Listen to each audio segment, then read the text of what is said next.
রাহিম।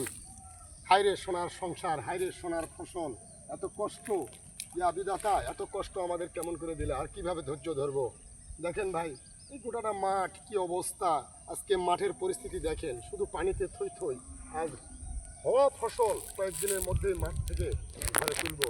আজকে বহু টাকা ঋণ মহাজন করে আমরা এই ফসল করেছি ভাই, এই যে সব নষ্ট হয়ে গেছে, আমরা কিভাবে এই ঋণ মহাজন শোধ করব জানি না।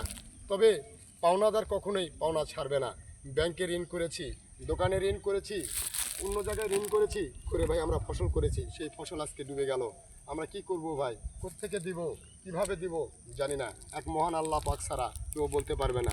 তাই তো ভাই, আমাদের মুখে আর হাসি নাই ভাই, আমাদের মুখের হাসি স্মরণ আল্লাহ তালাই আমাদের কাছ থেকে নিয়ে গেছে।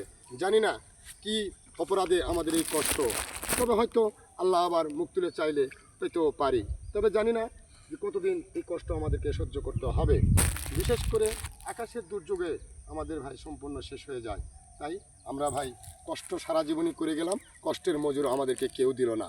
দয়া করে আপনারা দয়া করে দৃষ্টি আকর্ষণ করতেছি, আমাদের দিকে একটু লক্ষ্য রাখেন, কৃষকের উপর লক্ষ্য রাখেন। খোদা হাফেজ।